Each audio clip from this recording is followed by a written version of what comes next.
Hey guys, so right now you need to make sure that you have your notebook out in front of you and your drawing from day one. Now that we know more about cells, let's review our observation about the cells from day one.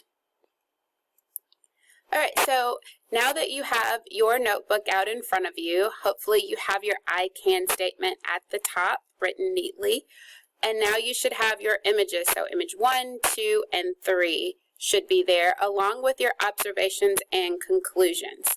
Now, what I want you to make sure that you did was that you labeled each one of your pictures really well.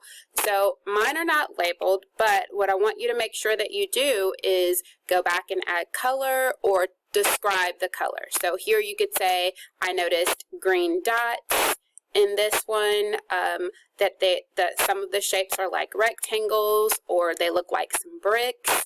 Here you could have talked about the how it doesn't really have a shape or a circular in shape. You could have talked about the big dots in the middle. All right, so just make sure that if you did not label each one of these pictures, that you pause me for a second and go back and add some labels. Great scientists label their drawings. All right, so let's look a little bit more closely at image 1. So now that we have our first image, we could label this, and it's ELODEA, which is Eldea leaf, which is a plant. So this is actually an image, a microscopic image of a plant cell. So hopefully you notice these green dots in here, and those are chloroplast that gives that plant that green color. You also should have noticed that this was more of a rectangular shape and they're kind of sitting on top of each other like bricks. Okay. So our next one, go ahead and pause me if you need the extra time to write this down, but the next one is a cheek cell. So cheek cells are actually animal cells, and it was just swabbed from the inside of someone's cheek. It's really easy to remove cheek cells and put it under the microscope. Notice that these are not sitting like stacked like bricks on top of each other. These are not. These are actually animal cells, and they don't really have that kind of a shape. So this one is more of a circular shape. And if you notice, you could see this dark dot in the middle, and that is the nucleus of that cell. So they're really easy to spot from a microscope.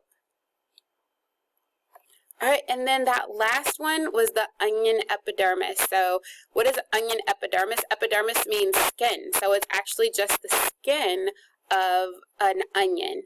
And looking at it under the microscope, you can see that it also has that rectangular shape that stacks right on top of each other, and that is the cell wall. So you can see that in all plant cells, you can see a cell wall represented. But one thing that I want you to notice that's very similar to the animal cell that we just saw is you could also see these dots. These dots are the nucleus of that plant. So you could also notice that, and that's a similarity between plant and animal cells, is that they all have a nucleus. One of the difference between a plant and an animal cell is you don't see the presence of that cell wall, because that shape of that animal cell was not rectangular and it was not stacked on top of it, of the other. So in our observations and conclusions, we noticed that cell walls are only found in plant cells. Cell walls provide more structure to plant cells. So if you notice, plants have to kind of stand up and structure themselves. They have to be able to stand on their own, because they don't have a bone system. They don't have a skeleton like animal cells do. Not animal cells, but animals have. Like we have bones. Like if you feel my wrist, I can feel bones there.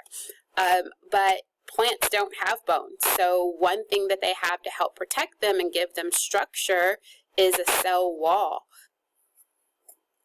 All right, so chloroplasts are only found in the plant cell, and chloroplast was that green color that you saw in the first image. So it also helps to provide the plants with food, and we'll talk a little bit more about that as we get more into plant cells. And a fun fact is cell walls are made up of cellulose. Okay, so while cellulose is a special type of sugar, we don't call it sugar, we actually call it cellulose. So that was one of the questions in your comprehension passage, was cell walls are made up of cellulose. All right, and then both plant and animal cells have a nucleus, and you are able to see that in image 2 and image 3, where you could see those dots that were really defined. Those were pictures of the nucleus. All right, guys, well, have a great day. Thank you for completing that assignment in your journal. It's really going to help you out as we continue to dig deeper in plant and animal cells. Have a wonderful day.